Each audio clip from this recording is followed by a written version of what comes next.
Hi guys. Hello, sir. Hello, sir. Hi, sir. Hello, sir. चलो guys, class start करते हैं हम अपनी। जो पुराने हमने टॉपिक्स करे थे गाइस, उसमें डाउट्स?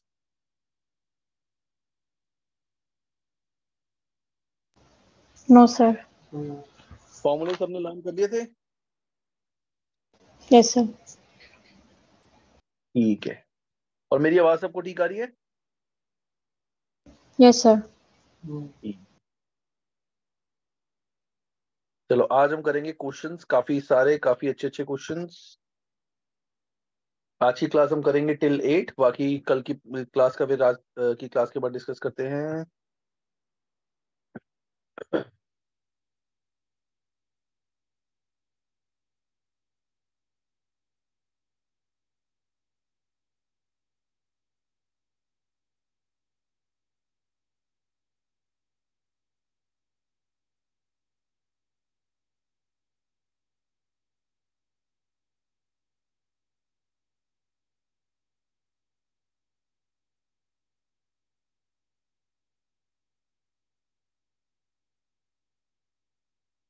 यस गाइस, तो लास्ट क्लास में हमने जो फॉर्मूला किया था, काफी सारे फॉर्मूलेस हमने करे थे।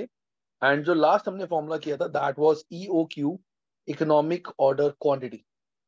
इकोनॉमिक ऑर्डर क्वांटिटी में किसी को कोई भी doubt?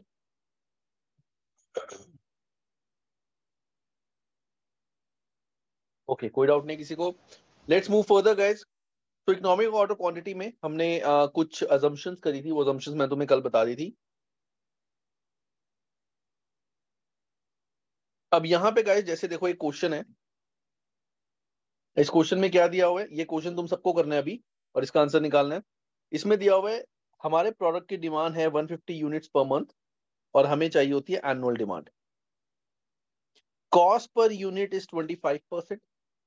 Ordering cost 32, that means ordering cost 32 लिखा हुआ है, तो इसको हम हमेशा मानेंगे पर ऑर्डर। और यहाँ पे लिखा हुआ है holding cost is 18% of year of inventory value. अब होल्डिंग कॉस्ट 18% किसकी होती है? 18% ऑफ कॉस्ट पर यूनिट। तो 25 का 18% जो आएगा, that would be the cost. तो 25 इंटू 18%, इट वुड बी 4.5। तो holding cost per year per unit will be $4.5 पर यूनिट पर ईयर। तो ये करके फटाफट से ये दोनों क्वेश्चन, ये तीनों चीजें करो। इस क्वेश्चंस की बहुत प्रैक्टिस करनी, क्योंकि इससे क्वेश्चंस काफी आते हैं। ये तीनों आंसर्स निकाल के मुझे बताओ guys.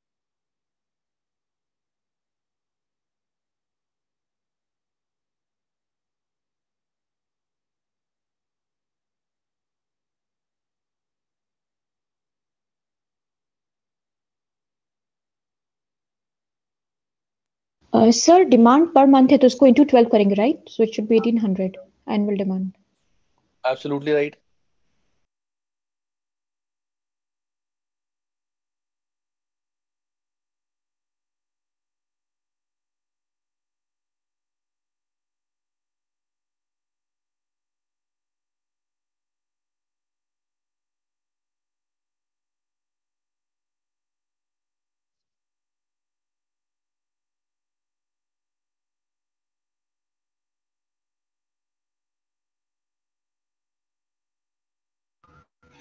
Sir, first is 160. Economic order quantity is 160, okay.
Only one answer?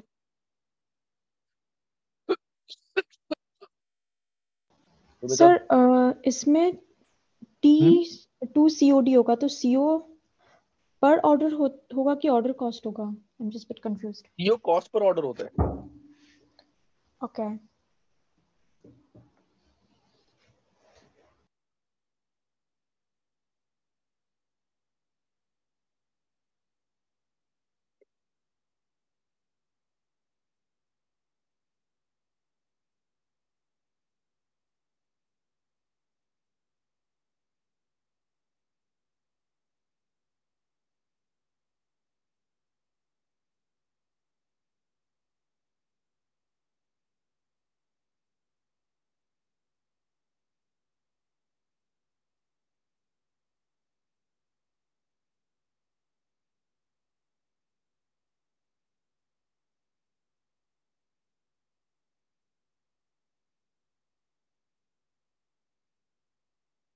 तो हमारा जो फॉर्मूला आएगा गाइस यहाँ पे, that would be 2 into cost per ordering cost, that is 25 into annual demand. ये हमें दी हुई है मंथली डिमांड, तो 150 इंटू 12, तो वो आ जाएगी हमारी 150 into 12, this would be annual demand, divided by हमारा आता है होल्डिंग कॉस्ट विच इज मैंने बताया था 4.5। 4.5। सर उसके हिसाब से तो आंसर 141 आ रहा है मेरा।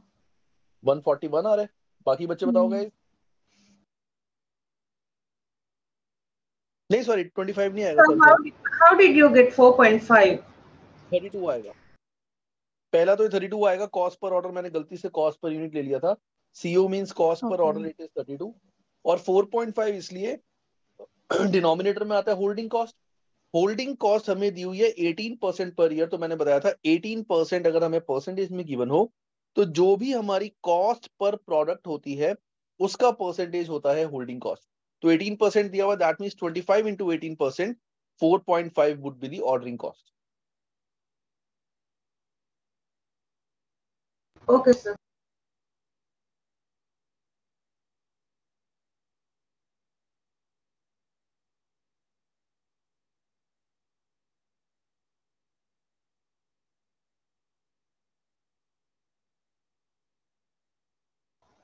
सर आंसर 160 सही ओके, है। फर्स्ट आंसर 160 आया, ठीक है। सर सेकंड का 45,720। सेकंड का तुम्हारा आ रहा है टोटल कॉस्ट 45720, 45720। बाकी बच्चे करो, बताओ। कोई डाउट है तो गाइस मुझसे पूछ लो प्लीज, मैं बता देता हूँ। लास्ट क्लास में हमने करा ही था ये वैसे।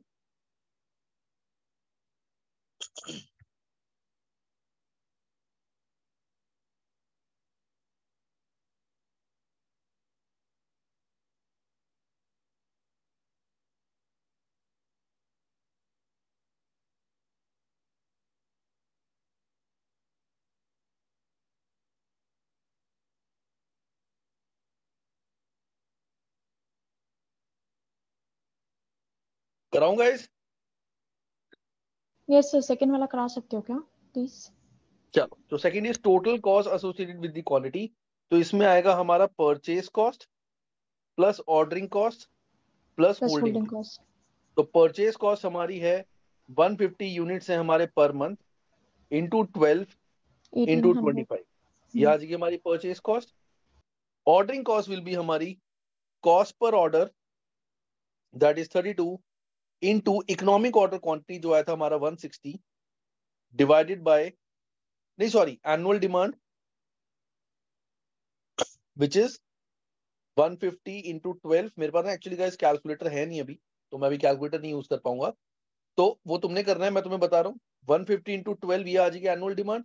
तो ordering cost would be cost per order into annual demand divide bye EOQ, जो हमारा आ रहा था 160, ये आ जाएगी हमारी ऑर्डरिंग कॉस्ट। और holding cost will be holding cost per unit per year which is 4.5 into EOQ, that is 160 divide by 2।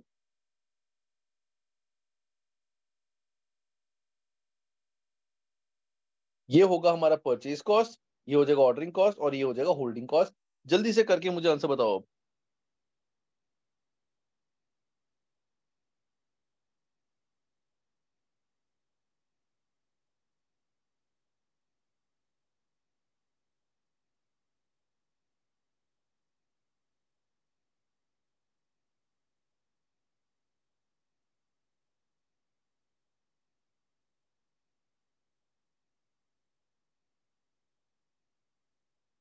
Sir 45,720 आ रहा है.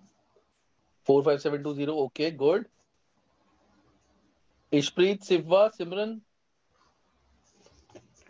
Same. Yeah, got the answer, sir. 45,720. ठीक है,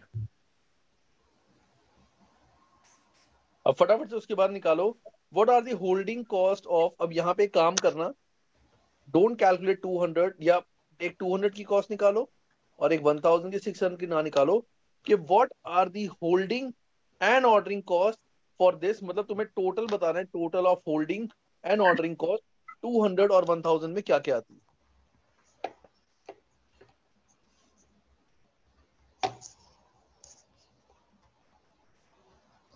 या अलग अलग भी बता सकते हो. इसमें मैं तुमसे पूछूंगा, मुझे बताओ कि होल्डिंग कॉस्ट हमारी कितनी आ रही है. ये रब कर दूंगा इस.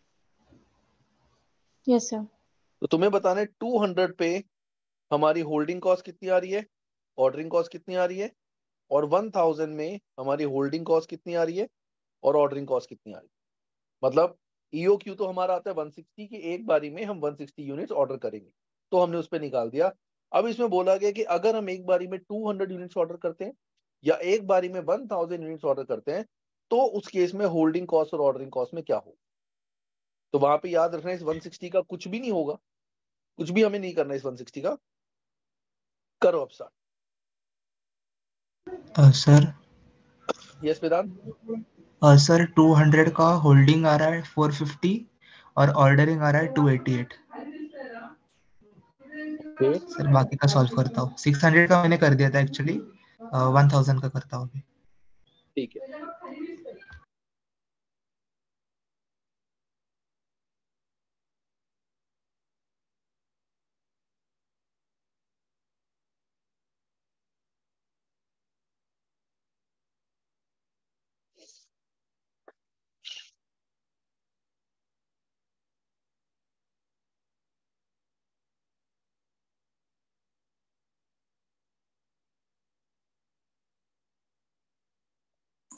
वन थाउजेंड का सर 2250 आ रहा है.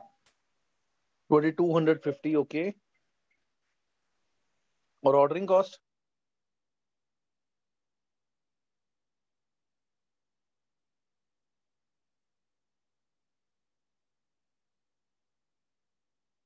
सर उसका 57.6. 57.6. यस. देखो सबका आंसर ये आ रहा है. किसी भी Yes. स्टूडेंट को अगर कोई भी डाउट है किसी में, गाइस प्लीज मुझसे पूछ ले. ये बहुत इंपॉर्टेंट पार्ट है इसके एग्जाम में. यू कैन एक्सपेक्ट कि तुम्हारे वाले एग्जाम में इसका डेफिनेटली क्वेश्चन आएगा, क्योंकि इसके हर बार एक ना एक क्वेश्चन कहीं ना कहीं से आ ही जाता है.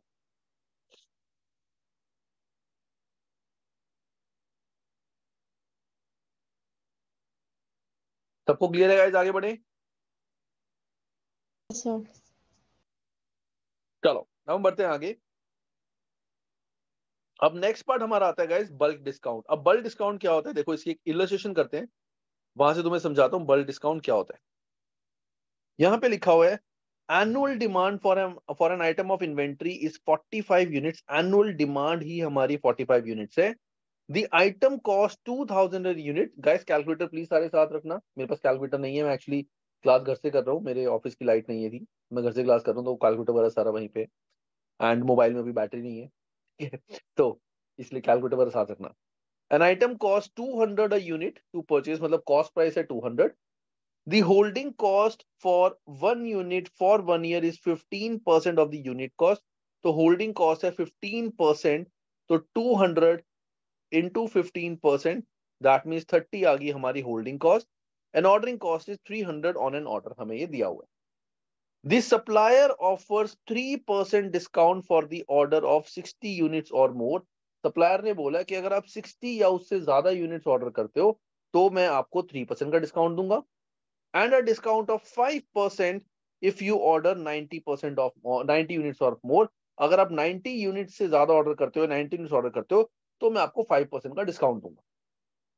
अब यहां पे सबसे पहले हमें निकालना पड़ेगा ईओक्यू, और हम देखते हैं कि ईओक्यू पे कितना प्राइस आ रहा है. ये चीज बिजनेसेस में प्रैक्टिकली एक्चुअली में बहुत ज्यादा यूज होती है, कि वो ये चीज देखते हैं कि डिस्काउंट अवेल करना है कि नहीं करना।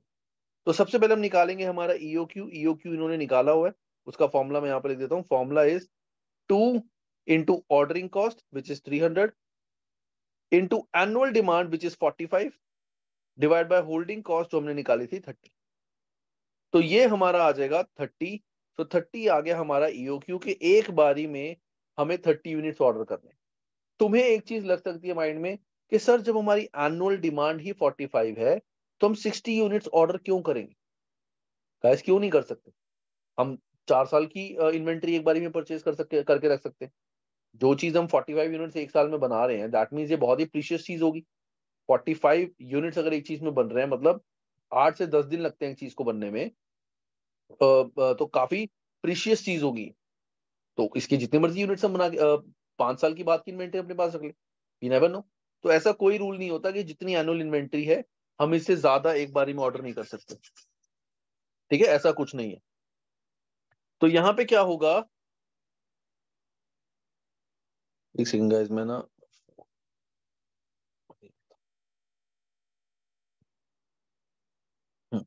तो 30 मेरा आ रहा है ईओक्यू। अब पहले मैं देखता हूँ ईओक्यू पे मेरा टोटल कॉस्ट कितनी आ रही है। तो परचेज कॉस्ट तो मेरी सेम ही रहेगी, इट इज 200 इंटू 45, ये आ जाएगी मेरी परचेज कॉस्ट।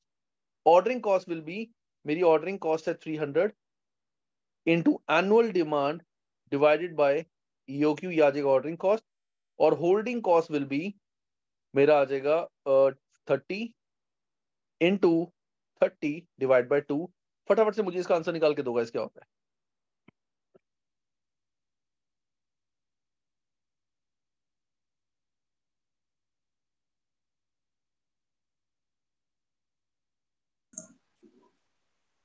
First sir 9,000.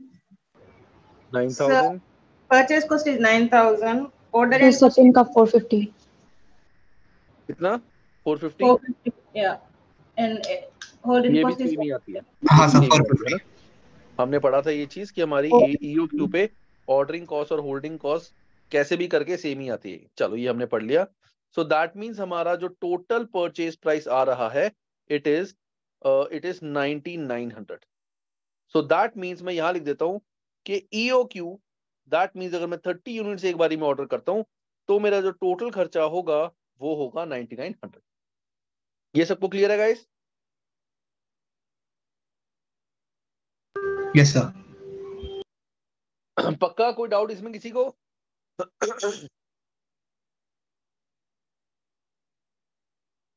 एक बार रिपीट कर दो सर।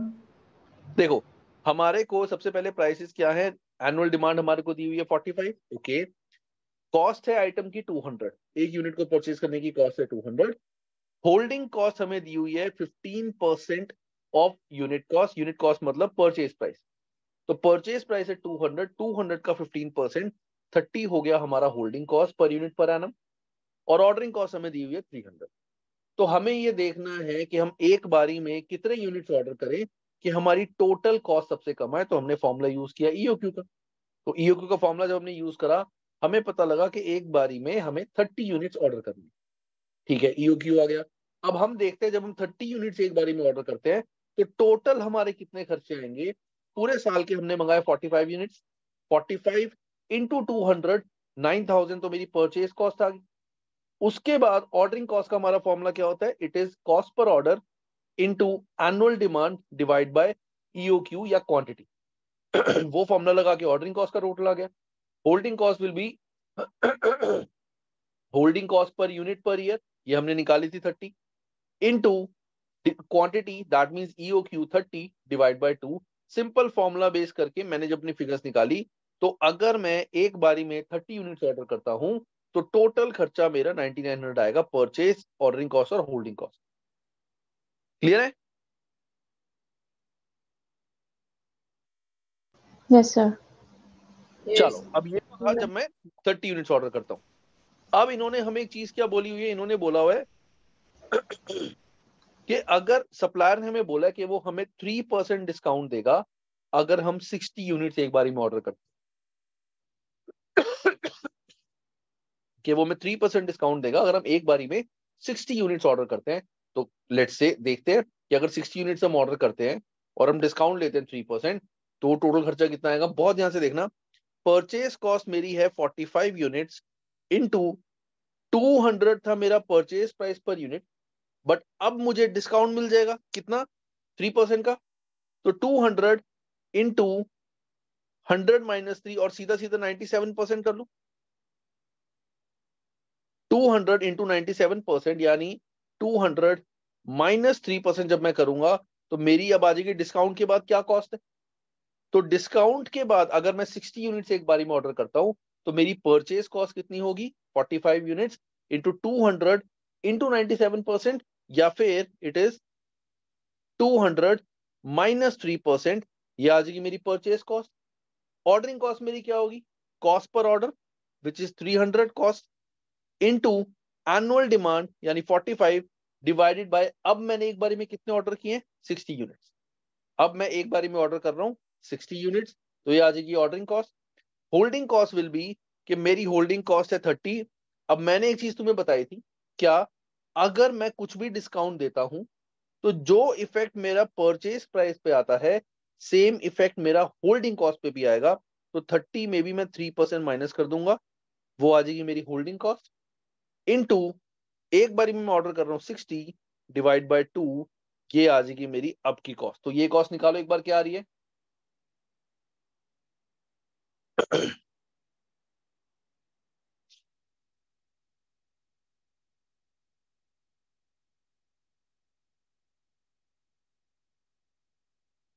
सीधा सीधा कैलकुलेटर पे 200 माइनस 3% करोगे, जो भी फिगर आएगी इंटू 45 कर देना।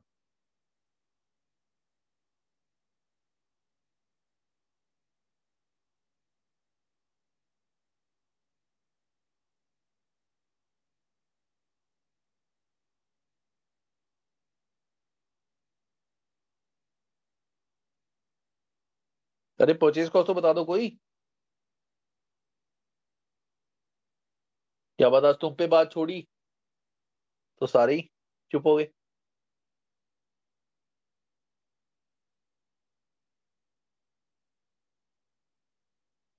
तो मेरी परचेज कॉस्ट आ रही है 8730। 8730 good, purchase cost 8730। Ordering cost कितनी आ रही है, 225। 225। ऑर्डरिंग कॉस्ट 225 ओके, और holding cost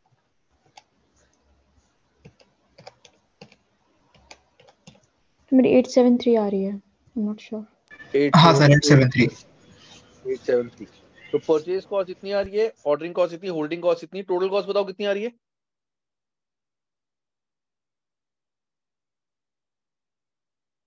9828। 9828। 8। That means yes sir. मुझे क्या पता चला कि अगर मैं एक बारी में 60 यूनिट्स ऑर्डर करता हूं, अगर ये डिस्काउंट ना होता फिर तो हमें पता है कि ईओक्यू पे ही सबसे कम प्राइस आता, लेकिन डिस्काउंट की वजह से क्या हो गया, मेरा परचेज प्राइस और होल्डिंग कॉस्ट कम हो गया। तो इस वजह से 60 यूनिट्स की टोटल कॉस्ट आ रही है 9820। तो 60 यूनिट्स पे मेरी कॉस्ट आ रही है 9820, 28 सॉरी 9828। इसका मतलब है कि मैं चाहूं तो 60 यूनिट्स एक बारी में ऑर्डर कर सकता हूं, मतलब ये वाला डिस्काउंट मैं अवेल कर सकता हूं, क्योंकि ईओक्यू से कम खर्चा मेरा इसमें हो, क्योंकि मुझे डिस्काउंट का बेनिफिट मिल गया। चलो, अब तुम्हें लग रहा होगा कि सर ऐसी बात है तो 5% पे तो और बेनिफिट मिलेगा, चलो अब 5% पे देखते हैं। सर मेरा एक क्वेश्चन है, इसमें जब अपने अजम्पशंस में पढ़ा था उसमें था purchase cost are constant, no discount. वो तो हमने पढ़ा था ईओक्यू सक्सेसफुल उस सिचुएशन में होगा, ईओक्यू का ओके आंसर सबसे लीस्ट तब होगा जब परचेज कॉस्ट कांस्टेंट होगी। यहाँ पे वही प्रैक्टिकल सिचुएशन बता रहे हैं कि परचेज कॉस्ट हमारी चेंज होगी, तब हमें हर सिचुएशन में लगा के देखना पड़ेगा कॉस्ट कम कहाँ आ रही, क्योंकि यहाँ पे हमें वही पता चल गया ना कि ईओक्यू से कम कॉस्ट आ रही है। ओके वो सिर्फ तब एप्लीकेबल होगी कि परचेज कॉस्ट कांस्टेंट है, उस टाइम पे EOQ method will give us the best answer. Okay चलो अब सर। एक काम करो, सारे बच्चे मुझे इसका आंसर दो। 5% डिस्काउंट अगर हम लेते हैं यानी एक बारी में 90 और मोर, 90 और मोर है मतलब हम 90 ऑर्डर करेंगे, ठीक है, सीधा सीधा हम 90 ऑर्डर करेंगे। तो 90 यूनिट्स ऑर्डर करके मुझे बताओ तुम्हारी परचेज कॉस्ट कितनी आ रही है, ऑर्डरिंग कॉस्ट कितनी आ रही है, होल्डिंग कॉस्ट कितनी आ रही है, जल्दी जल्दी गाइस। एंड वेदांत आंसर नहीं देगा मुझे, और साफा मुझे आंसर नहीं देगी, इशप्रीत, सिफा और सिमरन तुमने आंसर देने हैं।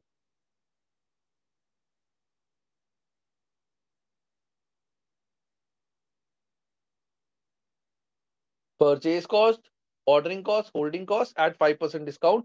कुछ पूछना है मुझसे, कोई डाउट है तो मुझसे प्लीज पूछ लो।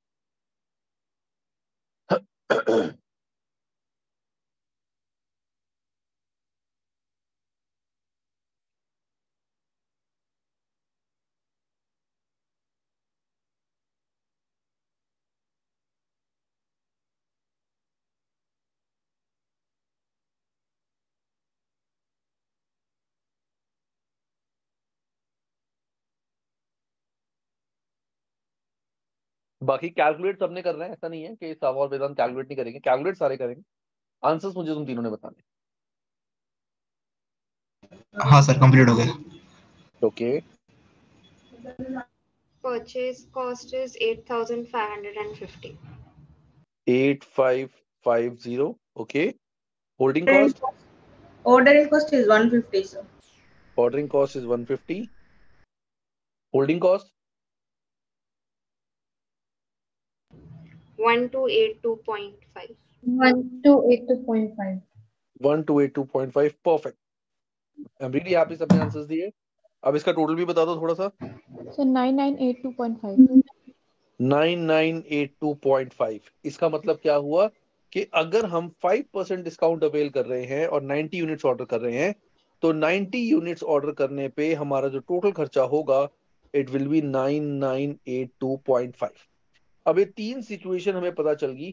30 यूनिट्स ऑर्डर करते हैं ईओक्यू पे तो इतना एक्सपेंस, 60 ऑर्डर करते हैं आफ्टर बिलिंग 3% डिस्काउंट तो टोटल कॉस्ट ये, 90 ऑर्डर करते हैं आफ्टर बिलिंग 5% डिस्काउंट तो ये। तो दैट मीन्स 60 पे हमारी कॉस्ट सबसे कम आ रही है, तो इतने यूनिट्स हमें एक बारी में ऑर्डर करना चाहिए और 3% डिस्काउंट क्लेम करना चाहिए। सर इन केस अगर डिस्काउंट नहीं होता तो फिर वो नहीं हो तो पाता, फिर राइट? आंसर ईओक्यू है। Cost, अगर हाँ। जैसे हमने पुराने क्वेश्चन में करा था, अगर डिस्काउंट नहीं है फिर तो आंसर ईओक्यू ही आएगा, इससे कम कैलकुलेशन कहीं पे नहीं आ सकती। Okay sir. ये चीज क्लियर है सबको? Yes sir. चलो तो इनका भी चेक कर लेते हैं एक बार। 9828 एट 63%, 9982 एट दिस। गाइस सबके परफेक्ट आंसर आए हैं। So that means cheapest option is to order 60 units at a time. बिल्कुल सही है गाइस। अब इन्होंने एक ही क्वेश्चन दिया हुआ है हमें, ठीक है। ये क्वेश्चन चलो तुम एक बार कर लो, सारे प्रैक्टिस हो जाएगी फिर। लेट मी जस्ट चेक इसके बाद क्या क्या है। ईबीक्यू करना है हमें, ईबीक्यू के बाद ईओक्यू होल्डिंग कॉस्ट, और ये तो वैसे भी तुम्हारे को मैं उसका एफए की क्लास करूंगा, ठीक है। एक क्वेश्चन कर लो गाइस, ये तुम्हारा ना कॉन्सेप्चुअल क्लैरिटी जो भी डाउट्स वगैरह हैं सारे ओके हो जाएंगे। Do this question activity number 4 and give me the right answer. जब भी ऐसे लिखा हो 150 and over, 300 and over, 800 and over, तो एंड ओवर हटा देना। सर तीनों के परचेस, होल्डिंग और ऑर्डरिंग निकालने हैं ना? क्या चीज? तीनों के परचेस, होल्डिंग और ऑर्डरिंग कॉस्ट निकालने हैं। हाँ, using the same okay sir. Information as used in basic EOQ. अच्छा, बेसिक ईओक्यू कोई क्वेश्चन होगा, बेसिक ईओक्यू, रुको। I think they are basic saying about activity 3. Yeah. Activity 3, I think you are right, they talking about activity number 3। ये figures लिख लो guys please, सारे copy में सारे फिगर लिख लो एग्जैक्ट, फिर मैं वो क्वेश्चन ओपन करता हूँ।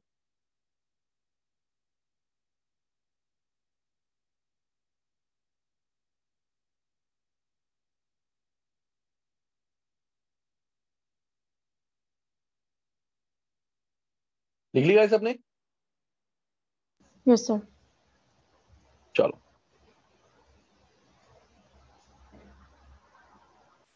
जिसने नहीं लिखी वो प्लीज ग्रुप में ही पूछ ले, क्योंकि जिस बच्चे ने लिख लिया वो बता देगा।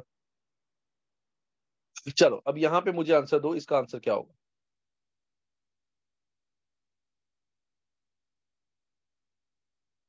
तुम्हें पहले ईओक्यू भी निकालना पड़ेगा उसके लिए। तो एक काम करते हैं, मैं तुम्हारे को उसका ईओक्यू वाला बता देता हूँ कि ईओक्यू पे क्या कॉस्ट आ रही थी उसकी।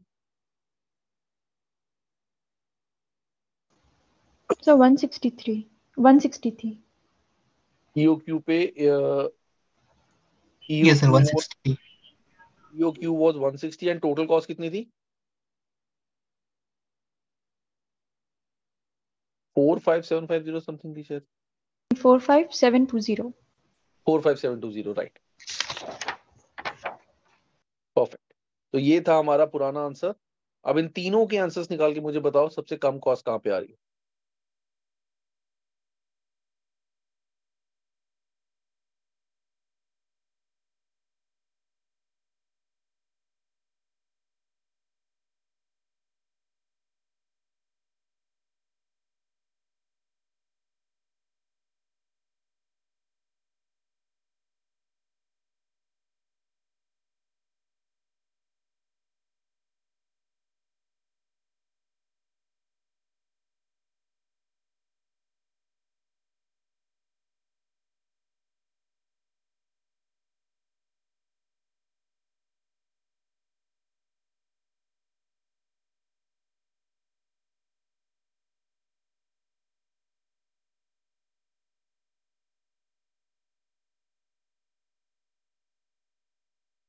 अच्छा गाइस, यहाँ ना एक छोटी चीज और है, देखो ध्यान से देखना। हमारा इकोनॉमिक ऑर्डर क्वांटिटी क्या आ रहा था? 160। ये सबने देखना है प्लीज, अभी जो कर रहे हो वो छोड़ के। हमारा EOQ आ रहा था पिछले क्वेश्चन में 160। यहाँ पे बोला गया है कि अगर आप 150 से ऊपर प्रोडक्ट्स लेते हो तो आपको 1% का डिस्काउंट मिलेगा। और हमने जो EOQ निकाला था उसमें तो डिस्काउंट कोई कंसिडर ही नहीं किया था। हमने जब EOQ निकाला था उस टाइम पे हमने कोई डिस्काउंट कंसिडर नहीं किया था। तो दैट मीन्स हमें दोबारा से EOQ निकालना पड़ेगा, क्योंकि जब हमने EOQ निकाला, देखो हमें एक क्वेश्चन गिवन है, जब हमने EOQ निकाला, EOQ आ रहा है 160। इसका मतलब है कि 160 यूनिट जब हम ऑर्डर करेंगे तो कॉस्ट सबसे कम आएगी, लेकिन जब हम 160 ऑर्डर करेंगे तो हमें 1% का डिस्काउंट भी मिलेगा। तो दोबारा से हम EOQ निकालेंगे, it will B 2 into 32 ordering cost into same 150 into 12, ये तो था ही हमारी, अपॉन और होल्डिंग कॉस्ट जो हमारी है 25 इंटू 18% विच वॉज 4.5। अब 4.5 में से तुम -1% कर दोगे, क्यों? तुम्हें पता है कि अगर तुम 160 यूनिट्स और जो EOQ पे तुम ऑर्डर करते हो तो तुम्हें 1% का डिस्काउंट मिलेगा। तो you have to recalculate EOQ।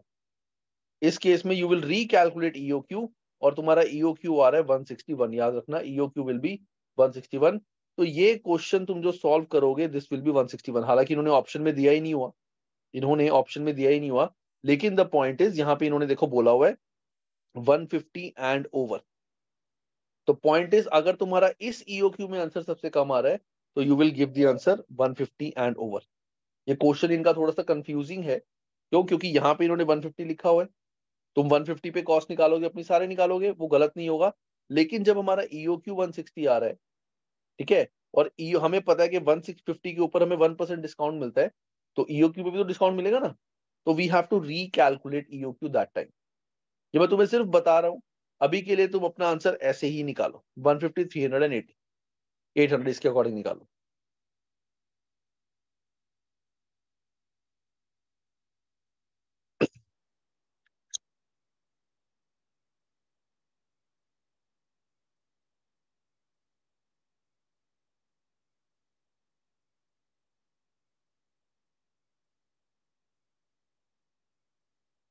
Sir इसके अकॉर्डिंग परचेस कॉस्ट 1800।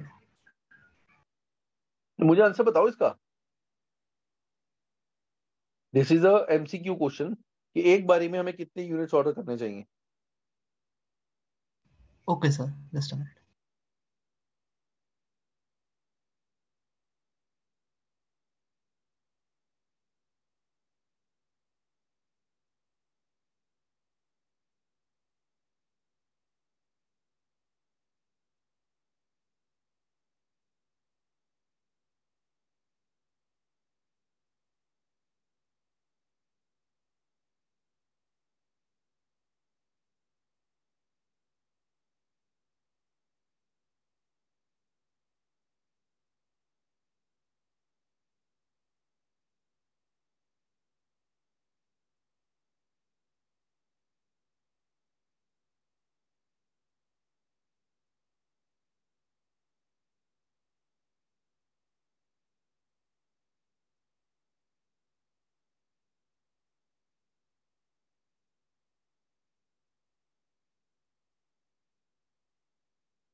गाइस बहुत टाइम लग गया। सर एक्चुअली तीनों का परचेस, ऑर्डरिंग और टोटल कॉस्ट निकालना पड़ रहा है, इसलिए थोड़ा सा टाइम लगा। ओके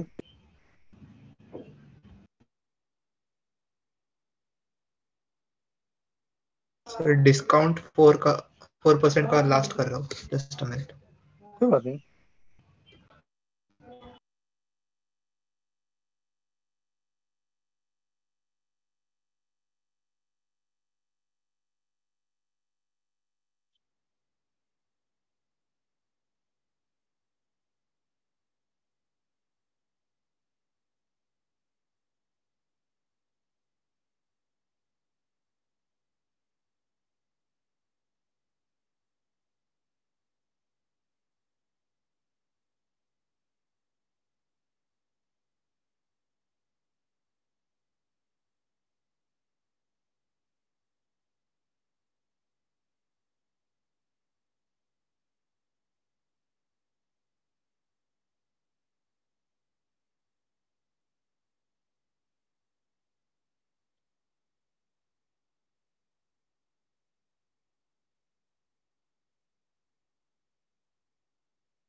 हो गया सर 300। ओके बाकी स्टूडेंट्स भी बताओ गाइस।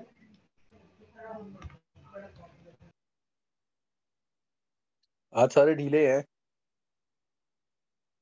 मैं भी ढीला हूँ, बाकी बच्चे भी ढीले हैं आज। गाइस कोई सर डाउट अगर एक्चुअली बहुत करना था ना, इसलिए थक गया। या बहुत बहुत करना था, मतलब तीनों का निकालना था, इसलिए देर लग गई बहुत। गाइस प्लीज सारे स्टूडेंट देखो, सबको समझ आ गया?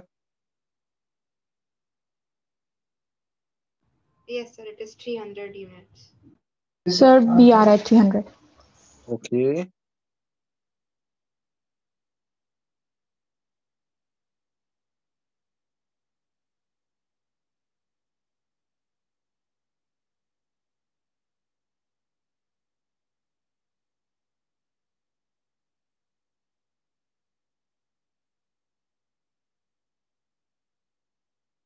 ठीक है। सो 300 बच्चों ने आंसर दिया mostly, so 300 is the right answer and मैंने चेक किया है 300 इज द राइट आंसर। तो गाइस ये था हमारा EOQ and EOQ along with discounts. अब जो गाइस हमारी नेक्स्ट चीज आती है that is EBQ. It is economic batch quantity. It is economic batch quantity. It is EBQ, economic batch quantity. अब पहले हम समझते हैं इकोनॉमिक बैच क्वांटिटी फॉर्मूला कहां अप्लाई होता है, उसके बाद फिर हम ये फॉर्मूला पढ़ेंगे। अब ये क्या होता है, अब देखो गाइस, जैसे मान लो ये हमारी कंपनी का ये है प्रोडक्शन डिपार्टमेंट। अब प्रोडक्शन डिपार्टमेंट को रॉ मटेरियल चाहिए, जैसे हमने पुराने केस में पढ़ा था, वो रॉ मटेरियल बाहर से परचेज करते हैं। अब इस सिनारियो में क्या है, सोचो इन्हीं की एक फैक्ट्री है जो मटेरियल बना के इनको देती, इन्हीं की फैक्ट्री के अंदर ही मटेरियल बन के इनको मिलता है। ठीक है, दैट मीन यहाँ पे ऑर्डरिंग कॉस्ट नहीं आएगी, ऑर्डर तो करते नहीं ना, खुद ही बनाते हैं सारा रॉ मटेरियल, ये खुद ही बनाते हैं। तो यहाँ पे अब जो हमें निकालना है दैट इज ईबीक्यू। ईबीक्यू मींस कि एक बैच में, एक बारी में, ईबी मींस एक बारी में ये कितने यूनिट्स एक बारी में प्रोड्यूस करें। बिजनेस में क्या होता है, जैसे रन्स के अंदर हमारा काम चलता है। रन्स मतलब कि एक बारी में 100 यूनिट बनाओ, एक बारी में 200 यूनिट बनाओ, एक बारी में 400 यूनिट बनाओ। होता क्या है, ये जो मशीन होती है ना, these are very big machines, very big machines.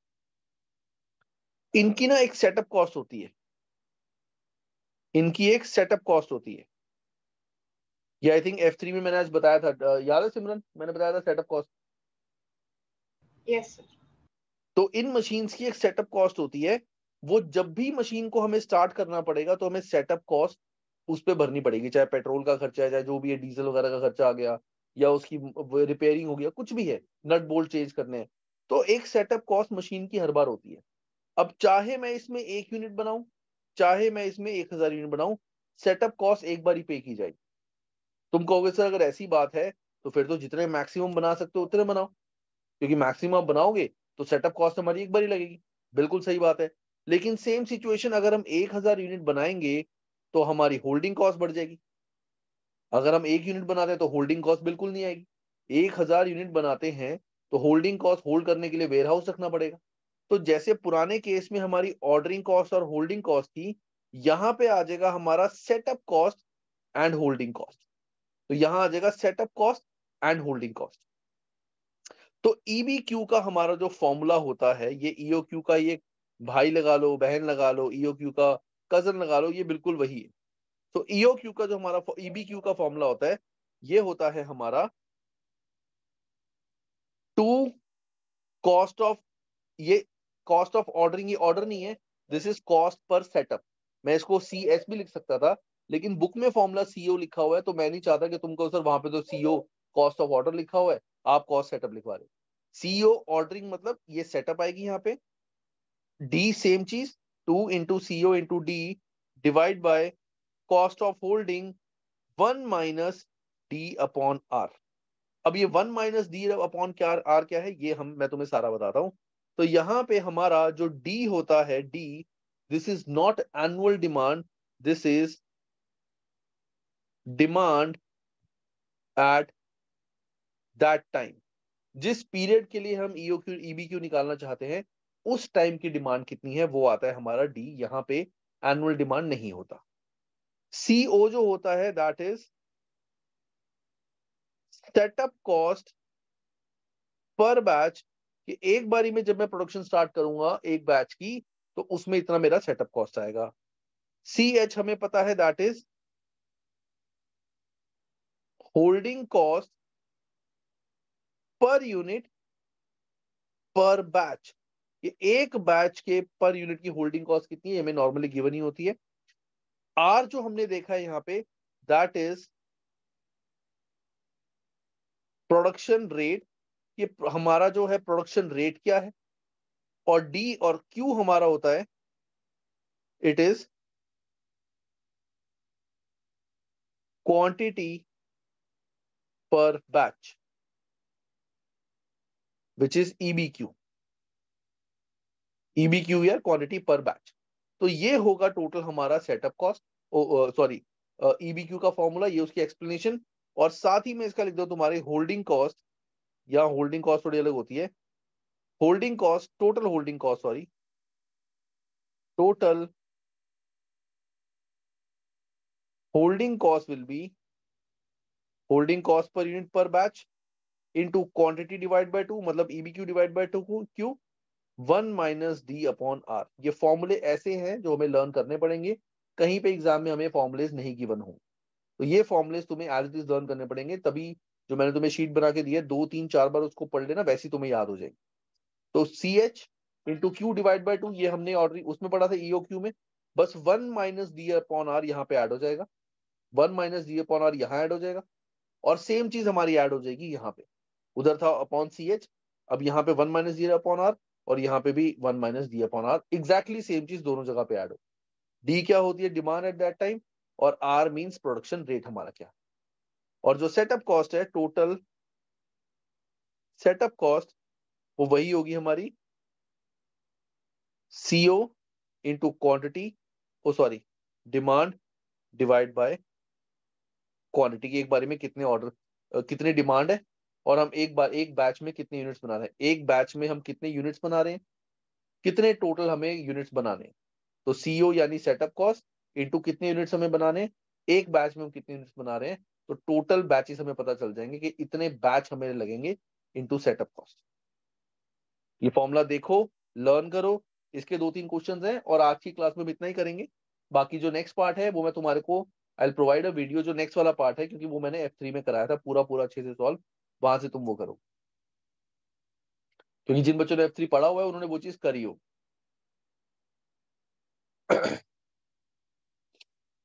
Sir one question, sir then formula sir आप फिर से एक्सप्लेन कर सकते हो, ईबीक्यू क्यों यूज देखो होता है? ईओक्यू का EBQ क्यों यूज होता है? Yes sir. EBQ का मतलब है कि हमें एक बारी में कितने यूनिट्स बनाने हैं, एक बैच में कितने यूनिट्स बनाने हैं, सो दैट हमारी टोटल कॉस्ट सबसे कम आए। जैसे फॉर एग्जांपल हमें टोटल 1 लाख यूनिट्स चाहिए, हमारी जो मशीन है वो मैक्सिमम जो प्रोडक्शन रेट उसका है वो है लेट से 70,000, कि वो इतने यूनिट्स बना सकती है एक बारी में, या 70 नहीं, चलो 50,000 यूनिट्स वो एक बारी में बना सकती है। तो क्या हमें 50,000 यूनिट्स ही एक बारी में बनाने, वो चीज देखने के लिए हम निकालते हैं EBQ। अब EBQ में यू माइट से कि सर 50,000 वो एक बार में बना देती है, तो बढ़िया है ना, हम 50,000 एक बारी में बना देंगे, 50,000 एक बारी में बना देंगे, 2 बारी में हमारे पूरे पूरे 1 लाख बन गए, तो सेटअप कॉस्ट हमारी सिर्फ 2 बार आएगी, एक बार इसको सेट करने में, एक बार इसको सेट करने में। बिल्कुल सही। लेकिन ये जो 50,000 यूनिट्स तुम बनाओगी, इसको होल्ड करने की कॉस्ट भी तो आएगी, तुम्हारे को वेयर हाउस चाहिए, मेंटेनेंस वगैरह करनी पड़ेगी, तो वो कॉस्ट तुम्हारी बढ़ जाएगी। तो उस केस में हम निकालते हैं EBQ, कि अगर इतनी हमारी डिमांड है, ये हमारा प्रोडक्शन रेट है, हमें ऑर्डरिंग कॉस्ट दी हुई है यानी सेटअप कॉस्ट दी हुई है, हमें होल्डिंग कॉस्ट दी हुई है, तो कितने यूनिट्स हम एक बैच में बनाएं, 20,000, 25,000, 30,000, कितने यूनिट्स हम एक बैच में बनाएं, ताकि हमारी टोटल जो कॉस्ट है, ordering cost plus holding cost, वो सबसे लीस्ट है, मतलब होल्डिंग कॉस्ट और सेटअप कॉस्ट सबसे लीस्ट है। Okay sir.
मिलेगा सबको?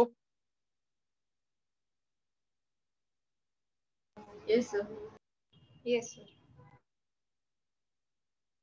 यस सब। सर। Yes sir. अब इस पे क्वेश्चंस करते हैं, तो छोटे छोटे क्वेश्चन है इसके, 2 क्वेश्चन है वो तुम्हें करने हैं। ये फॉर्मूला हमने कर लिया है, सब कुछ कर लिया। देखो इलस्ट्रेशन नंबर 4 एक बार देखते हैं। A company is able to manufacture its own components for inventory at a rate of 4,000 units a week, कि एक बारी में 4,000 यूनिट्स अ वीक वो बना सकती है। Demand for the component is at the rate of 2,000 units a week. हमारी एक वीक की जो डिमांड है दैट इज 2,000, मतलब एक वीक में वो बना सकती है 4,000, हमारी जो डिमांड है that is 2,000। Setup cost for each production rate run is 50, और कॉस्ट ऑफ होल्डिंग हमें दी हुई है $0.001 अ वीक। अब यहां पे हमें निकालना है हमारा सेट EBQ क्या आएगा, तो वही same formula, 2 into cost of setup into demand for that time period, annual demand नहीं है, into that time period, divided by holding cost 0.001 into 1 - D upon R, that means demand कितनी है divide by production run rate, और इनका answer आ गया 20,000, कि एक बारी में हमें 20,000 यूनिट्स बनाने चाहिए।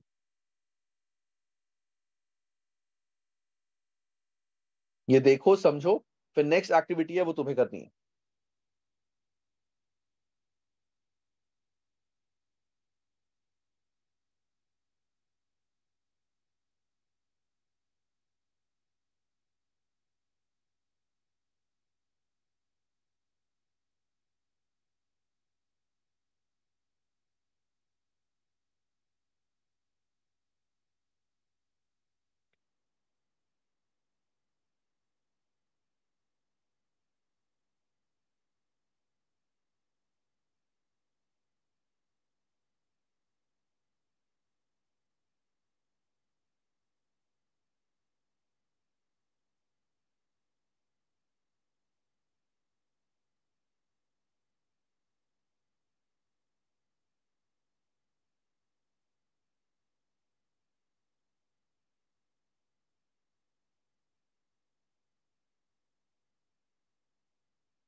समझ आ गया सबको? Yes sir. Yes simple formula है, बस फॉर्मूला लर्न करना आंसर। यस, कोई डाउट?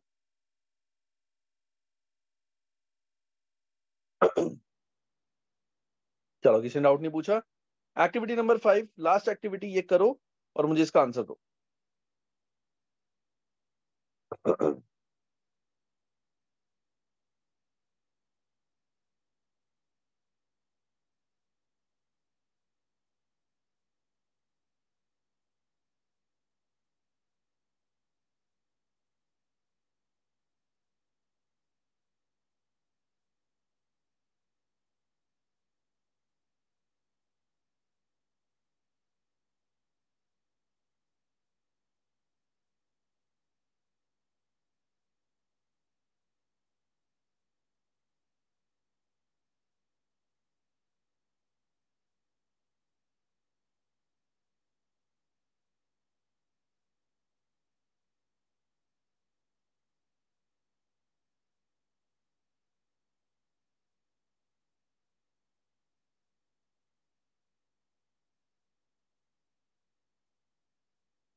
सर 720। 720। हाँ सर। ओके, बाकी सारे बच्चे बताओ गाइस, EBQ 720 आ रहा है? यस सर, मेरा भी 720 आ रहा है। EBQ 720 units, right. अब टोटल होल्डिंग कॉस्ट और टोटल सेटअप कॉस्ट बताओ।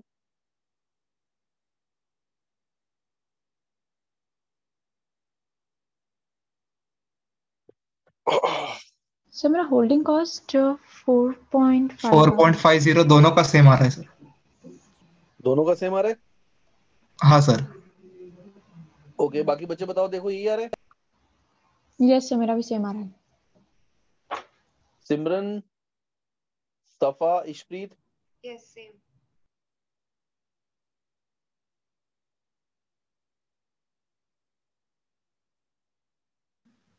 Yes, sir, it is.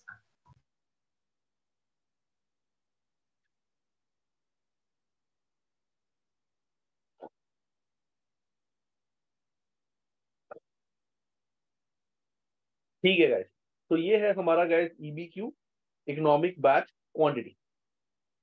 चलो, अब एक क्वेश्चन है, एक और क्वेश्चन है छोटा सा, वो करते हैं। Let's see who gives the right answer.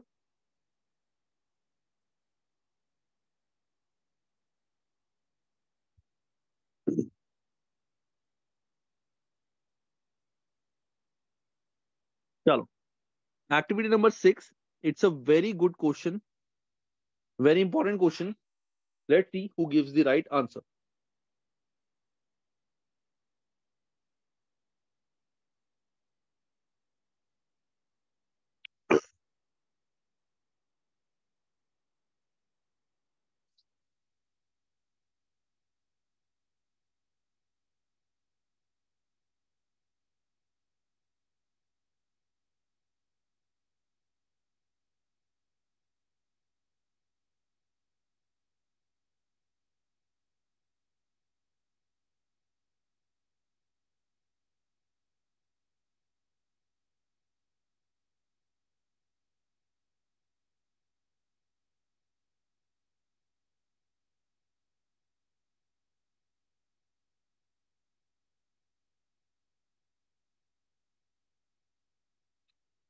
Sir B. क्या आंसर आ रहा है?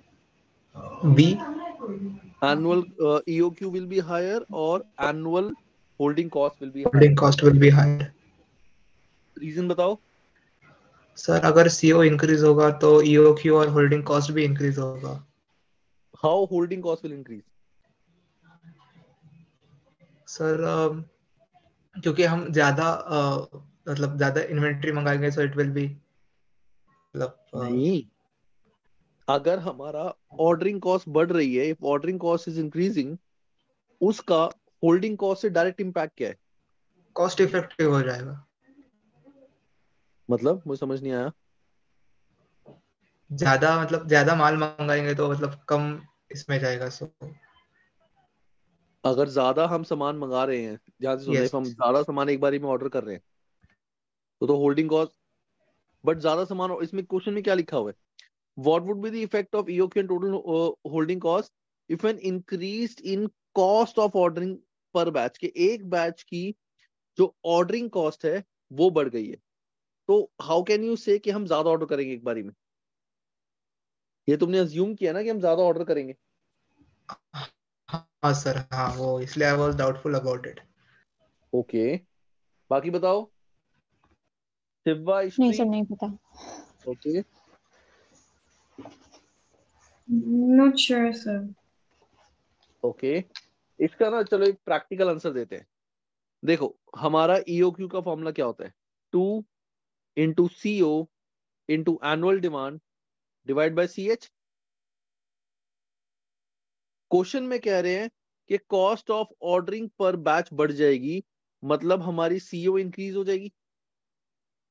अगर CO इंक्रीज होगी तो क्या होगा, हमारा CO इंक्रीज होने से EOQ बढ़ जाएगा, COQ इंक्रीज होने से EOQ बढ़ जाएगा। इसका CH से कोई डायरेक्ट रिलेशन नहीं है। CO बढ़ने से हमारा, क्योंकि न्यूमरेटर बढ़ रहा है, तो EOQ बढ़ जाएगा, सिंपल मैथ्स। अब उसके बाद जो एनुअल होल्डिंग कॉस्ट हमारी होती है, इसका फॉर्मूला क्या होता है, cost of holding is holding cost. इसका फॉर्मूला क्या होता है, CH into annual demand divide by 2, ये होता है, यही होता है yes sir. Formula. So that means अगर मेरा EOQ बढ़ रहा है, दैट मीन्स डिमांड बढ़ रहा है। सो ये बढ़ रहा है, इस वजह से मेरी एनुअल होल्डिंग कॉस्ट भी बढ़ेगी। So this is the answer. तो आंसर इज कि मेरा ऑर्डरिंग कॉस्ट बढ़ने की वजह से मेरा EOQ बढ़ जाएगा, क्योंकि CO बढ़ रहा है तो मेरा EOQ बढ़ जाएगा। EOQ बढ़ने की वजह से मेरे कॉस्ट ऑफ होल्डिंग में कोई फर्क नहीं पड़ेगा, टोटल होल्डिंग कॉस्ट मेरी बढ़ जाएगी, because EOQ is increasing, that's why my holding cost will increase. This is the right answer. Sir, could you explain again? I just joined it.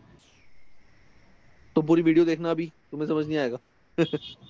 Okay. ठीक है, सर मुझे नहीं समझ में आया कि CH कैसे इंक्रीज हुआ, होल्डिंग कॉस्ट कैसे बढ़ेगी, नहीं EOQ। नहीं, CH नहीं इंक्रीज हुआ, CH उतना ही है। एनुअल होल्डिंग कॉस्ट, मतलब टोटल होल्डिंग कॉस्ट का फॉर्मूला क्या होता है हाँ बताओ। Okay. This is CH into demand divide CH by 2। into quantity, yes sir. Quantity हमने, मतलब EOQ। EOQ या, हाँ ओके, जब EOQ बढ़ा EOQ, तो उसके हिसाब से होल्डिंग कॉस्ट, ओके, हाँ, मेक होल्डिंग सेंस। कॉस्ट नहीं बढ़ी है, holding cost per unit per annum नहीं बढ़ी है हमारी, total okay annual holding cost बढ़ेगी। ओके, क्योंकि EOQ इंक्रीज हुआ है ना, तो ऑटोमेटिकली हाँ, EOQ ये इंक्रीज होने की वजह अफेक्ट से टोटल अमाउंट। होल्डिंग कॉस्ट बढ़ेगी। गाइस, किसी भी स्टूडेंट को इसमें कोई डाउट? Clear sir.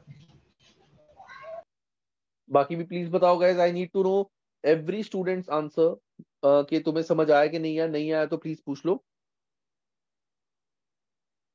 Understood.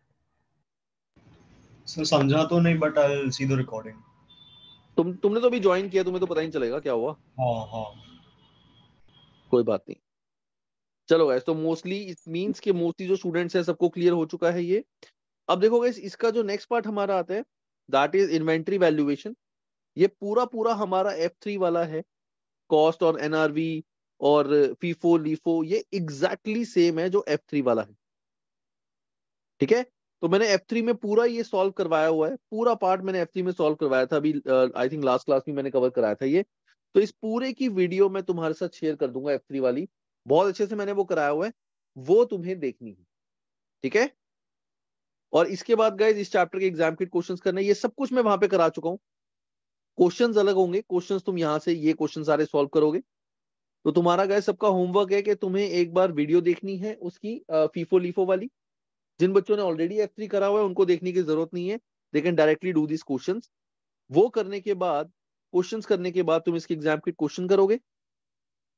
और एक चीज और गाइस, जैसे कि मैं तुम्हें कह रहा था कल की क्लास का, तो अच्छा, इसमें एक चीज और है, just in time, just give me 1 second guys, मैं देखता हूँ जस्ट इन टाइम, ये शायद इस साल नया ऐड हुआ है इस बुक में। ठीक है, जस्ट इन टाइम, ठीक है, चलो एक टॉपिक है ये रह गया, मैं तुम्हें अभी कराता हूँ जस्ट इन टाइम। अब guys just in time, this is just a theory concept, this is not practical. Just in time, as the name says, जब हमें चाहिए तब हम मंगाएंगे। तो जस्ट इन टाइम फिलॉसफी ये कहती है कि हमें कुछ भी अपने पास होल्ड करने की जरूरत ही नहीं। We will not hold anything. जब हमें ऑर्डर कहीं से आया तभी सामान मंगाओ, बनाओ और बेच दो। हम अपने पास कुछ भी इन्वेंट्री होल्ड करके नहीं रखेंगे। जैसे हमने फॉर्मुलेस पढ़े थे ना, reorder level, minimum inventory, maximum inventory, हमें कुछ भी करने की जरूरत नहीं है। जब हमें जितना ऑर्डर आया कि अब 100 यूनिट्स बनाने हैं, चलो 100 चीजें मंगा ली। 500 का ऑर्डर आया, 500 मंगा ली। Simple, that is just in time. It's just a theory concept. तो just in time is an alternative approach to inventory management, which is based on the idea that goods and services should be purchased or produced only when they are needed. जब चाहिए तभी मंगाएंगे, वरना हमें कुछ भी मंगाने की जरूरत नहीं है। The best part is, in its extreme form, just in time seeks to hold zero inventory, के यहाँ पे zero inventory हम hold करेंगे। अब जस्ट इन टाइम के हमारे कैरेक्टरिस्टिक्स क्या होते हैं? तो just in time requires the following characteristics in operation, मतलब ये चीजें उसको चाहिए, बिजनेस में चीजें होनी चाहिए, तभी हमारा जस्ट इन टाइम सक्सेसफुल रहेगा। पहला, हाई क्वालिटी ऑफ वर्किंग, मतलब वेस्टेज ना हो। जो चीज हम बना रहे हैं बिल्कुल एग्जैक्ट।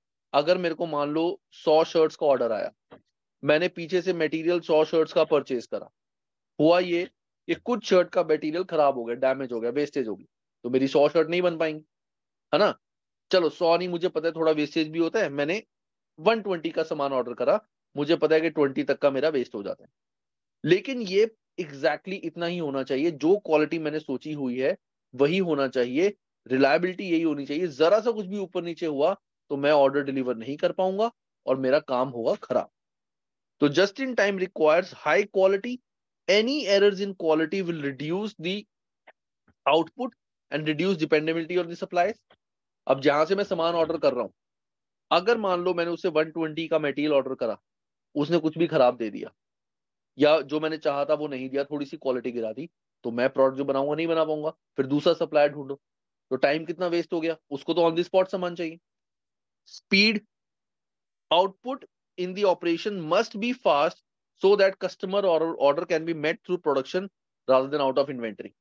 अगर हमारे पास कुछ इन्वेंट्री होल्ड करके हमने रखी हुई, कस्टमर का ऑर्डर आया, हमने साथ ही यहां से सामान जो हमें पता ही है ठीक है लिया, बना के दे दिया, लेकिन अगर हम ये होल्ड करके नहीं रख रहे, तो बाहर वाले से हम जब ऑर्डर करेंगे तो वो जल्दी से हमारे पास पहुंचना चाहिए, क्योंकि अगर उसने डिले कर दिया, हमारा बनाने में डिले होगा और कस्टमर को लेट मिलेगी। तो speed, reliability, production must be reliable and not subject to hold ups, मतलब प्रोडक्शन प्रोसेस में वेस्टेज ना हो। Flexibility, to respond immediately to customer order, production must be flexible and in small batch size. हम बड़े batch की production नहीं कर सकते, क्यों? क्योंकि कस्टमर ने अगर छोटा ऑर्डर दिया तो हम बड़ा बैच क्यों स्टार्ट करेंगे, वो तो वेस्टेज है। Low cost, as a consequence of high quality production with faster output and elimination of errors, cost will be reduce. अगर ये सारी चीजें होंगी तो डेफिनेटली हमारी जो कॉस्टिंग है वो कम हो जाएगी। But just in time practically बहुत क्वाइट नियर टू इम्पॉसिबल है। ये सिर्फ जहां पे लोग ट्रेडिंग का बिजनेस करते हैं वहीं पे ये चीज सक्सेसफुल रहती है कि कोई ऑर्डर आया, पीछे से सामान लिया और आगे सेल कर दिया। वहीं पे हमारी जस्ट इन टाइम सक्सेसफुल रहता है कि जितना मेरे को ऑर्डर आया वही मैंने कहीं से बना के दे दिया। कैसे? प्रैक्टिकल एग्जांपल देता हूं। जैसे मैं एक पर्सन हूं, ठीक है, मेरा बिजनेस किस चीज का? मेरा बिजनेस है लेट्स से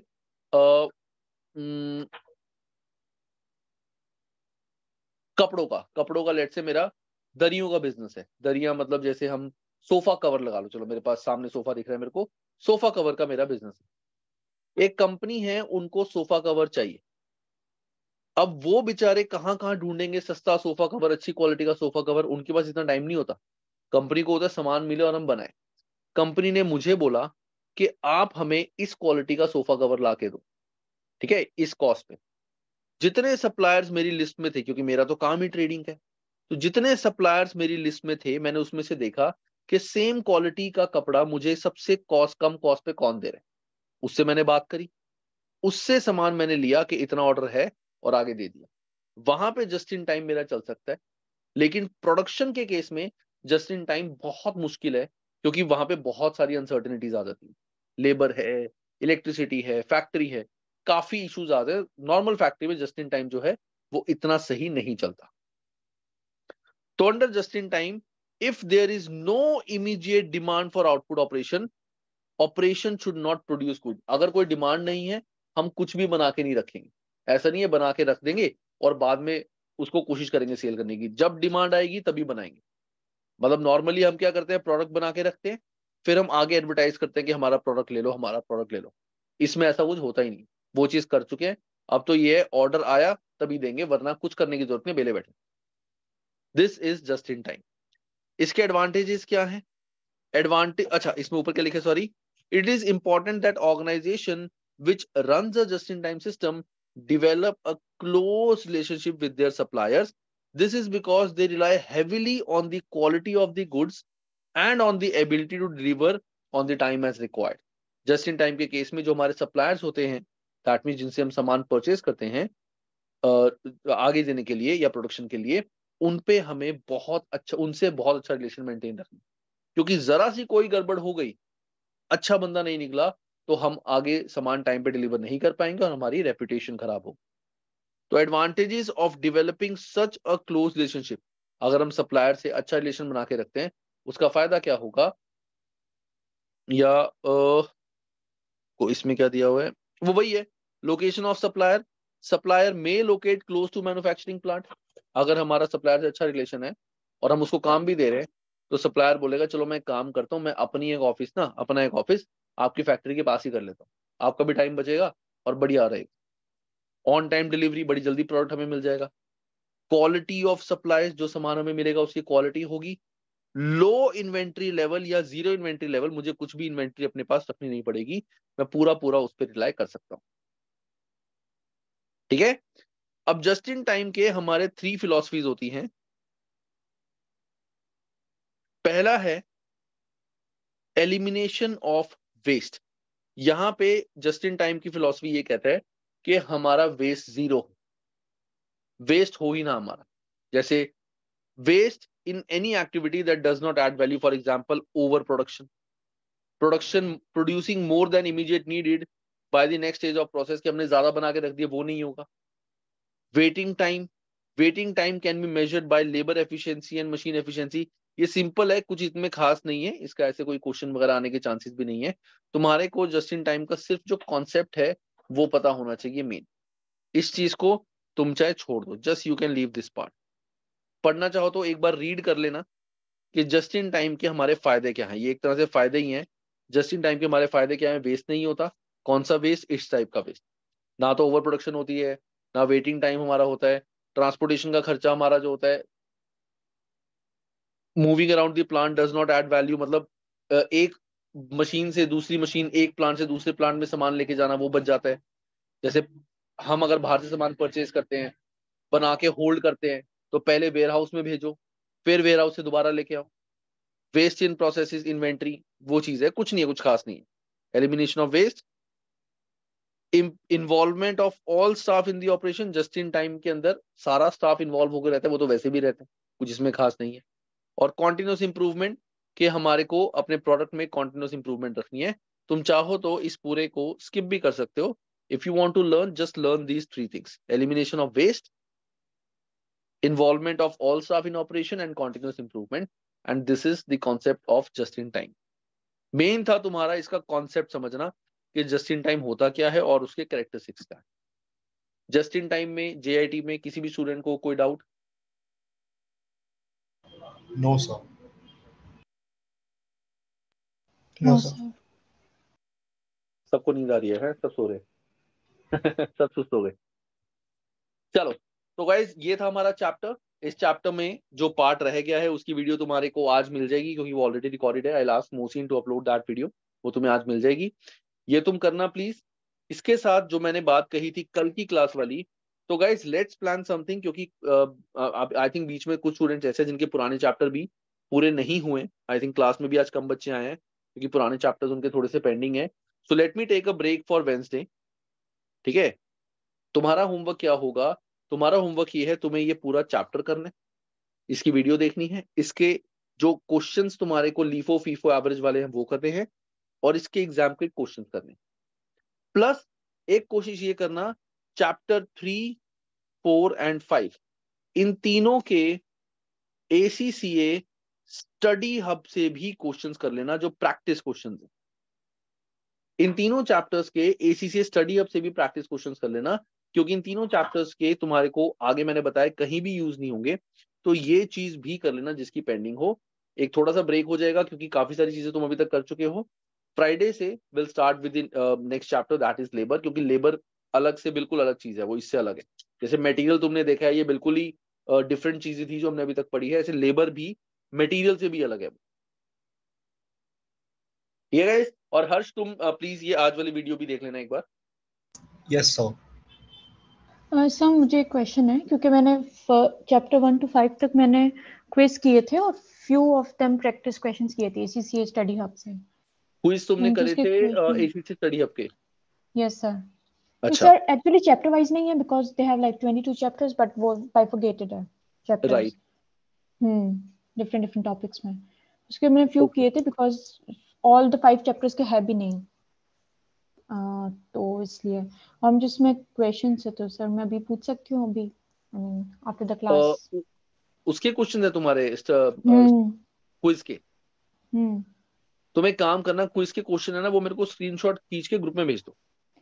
ठीक है सर, मैंने वर्ड में पहले से उसके स्क्रीनशॉट्स हैं मेरे पास, तो मैं ग्रुप में भेज दूँ डायरेक्टली एज अ वर्ड? मेरे साथ वो शेयर कर लो, ग्रुप में शेयर कर लो। हाँ, तो बाकी ठीक है। स्टूडेंट्स भी देख लेंगे, मैं फिर उनके आंसर्स ठीक है। देता हूँ, बट आई ट्राई टू ठीक गिव द आंसर टुमारो। है, ओके श्योर। ठीक है ओके। गाइस, किसी को कुछ पूछना है? और सर टेस्ट के क्वेश्चंस भी ग्रुप में डालूं क्या? हाँ, टेस्ट के क्वेश्चंस भी ग्रुप में डाल दो। ठीक है। ठीक है, एनी अदर डाउट गाइस किसी को? No sir.